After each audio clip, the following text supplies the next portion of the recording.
Obviously, Bram Stoker's Dracula is a novel about blood. How so? Well, the first way the novel is about blood is, of course, the most apparent in that Dracula, in draining the blood of his victims, is performing a sort of perversion of the Christian ritual of communion. Christian ritual of communion, one drinks wine, and this is the symbol of the blood of Christ, which is, of course, meant to pass on to the person receiving communion the vitality of Christ, the spiritual power, we might say, of Christ. Uh, Dracula, in biting his victims, penetrating them with his teeth, essentially performs a symbolic sexual assault. He is penetrating unwilling victims with his teeth, and then, of course, sucking their blood, taking their life away. So, whereas communion, of course, is the believer welcoming the blood of Christ into the life. In the case of Dracula, this is reversed because Dracula, again, symbolically rapes unwilling victims and does not give them blood but takes it away. So that's clear enough. More interestingly, a second way and a more and probably a more symbolically complicated way that blood shows up in the novel of Dracula is through transfusion. After Lucy has been attacked several times by, sorry, my cat is getting in the scene. After Lucy has been attacked several times by Dracula, she's basically drained of blood and is on the verge of death. So Dr. Van Helsing says, oh, she needs blood. Let's let her have a blood transfusion. Who should be the first to offer his blood? Well, her fiance, Arthur. And when Arthur gives his blood to her, there's a sense that he tells us, I am truly her husband now. It's sexual, in other words. His letting his life force flow into Lucy and therefore giving her animation.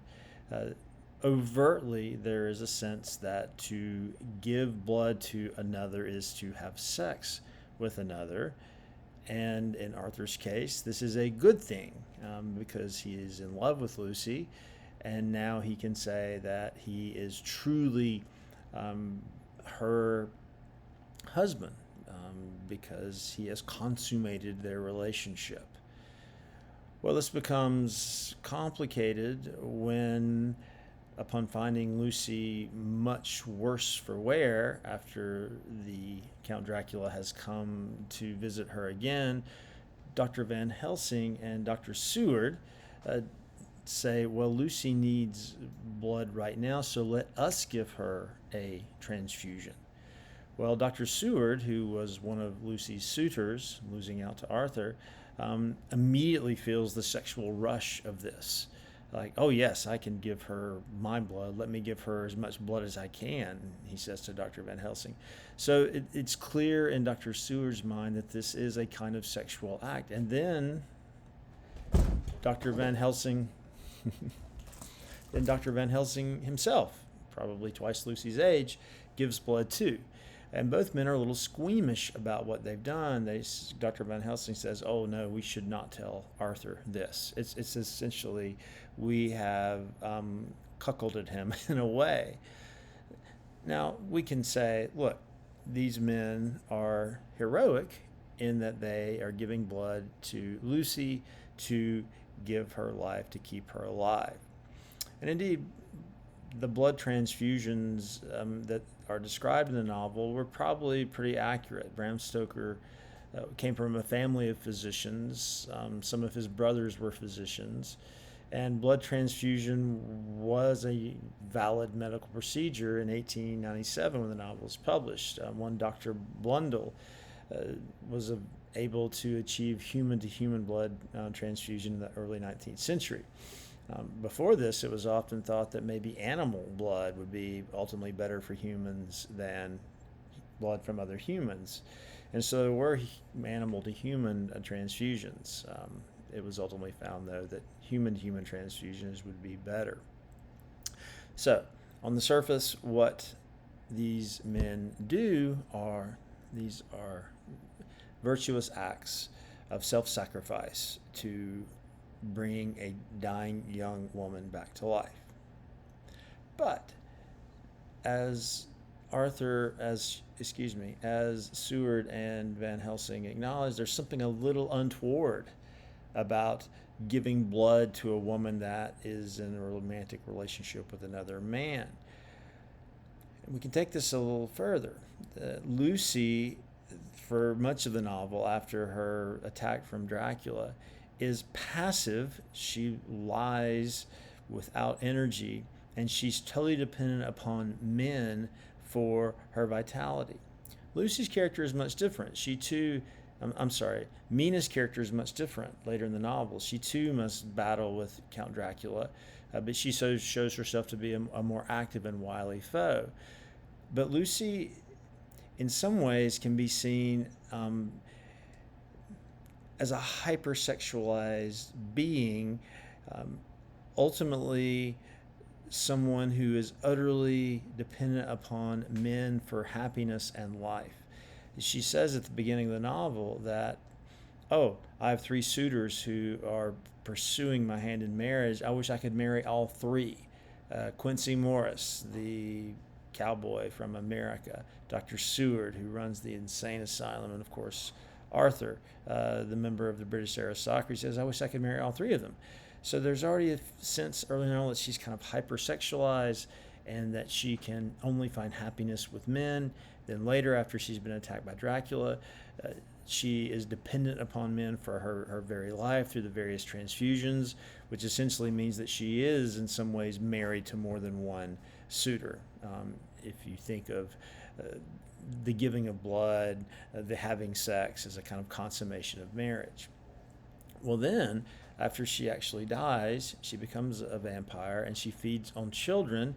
This would, of course, depict her during Victorian times as the opposite of what a proper woman should be. Of course, a proper woman, what? Should not eat children, but nurture a child of her own. Of course, a proper woman would only want one husband. Of course, a proper woman would only have a transfusion / have sex with only one man.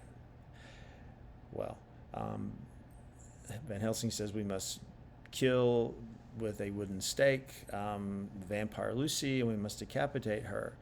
And turns out Arthur will be the one to drive the stake home. And the way that Stoker describes his driving of the stake into her is covertly sexual.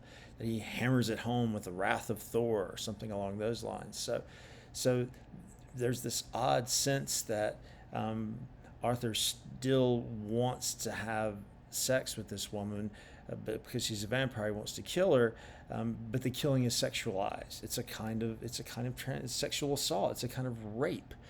So, while on the surface, Dracula seems to be the opposite of the so-called crew of light, as Van Helsing will come to refer to the 3 suitors of Lucy, as well as Jonathan and ultimately Mina. The crew of light, these men, are not necessarily that different from Dracula. Even though on the surface, the way they deal with blood seems to be noble, at the same time, in the way they treat Lucy, the way they objectify her, the way they try to subvert her to the conventions of Victorian patriarchy, suggests that they are not necessarily as heroic as they seem if we see the novel through a kind of feminist lens. And I think Bram Stoker certainly invites us to do this. I spoke in another lecture about how In the novel, Bram Stoker is constantly undercutting Victorian gender roles. We see, for instance, Dracula himself. He's clearly traditionally male, strong, masculine, but yet also he says that Harker is his, as if he wants to have Harker as his gay lover. So that puts him more in a feminine role. Again, thinking of gender roles of the Victorian age. And then we can think about Mina herself. Even though she's clearly a traditional Victorian wife, she wants to be faithful to Jonathan. She wants to help Jonathan, basically be Jonathan's secretary. Van Helsing says she has the mind of a man. So there's some androgyny in both the Count and in Mina that undercut traditional ideas of gender as they existed in Victorian society. So we can see this same sort of skepticism toward traditional gender hierarchies show up in how Stoker represents the relationship of the crew of light to Lucy. That there's a sense of a desire for control on the part of these men over Lucy. There is a lust toward Lucy coming from these men, and there is ultimately a desire of violence toward Lucy from these men. So this is part of what makes Dracula such an enduring novel. It's not simply the supernatural terror, but sort of the deeper questioning that Stoker brings to late Victorian society, suggesting that the very foundational beliefs of that culture, in particular as that culture relates to gender, are tenuous. That there's a sense that even a very self is always in danger of being penetrated by something or someone else. And so what does it ultimately mean to be a man or a woman? What does it ultimately mean to be an individual? Well, in this novel, all of those concepts are constantly questioned and indeed sometimes undercut. And one can say this is the true terror of the novel, perhaps to a Victorian society, is that we no longer know, after we read the book, what a man is, what a woman is, what a self is, what blood is, and we could go on from there.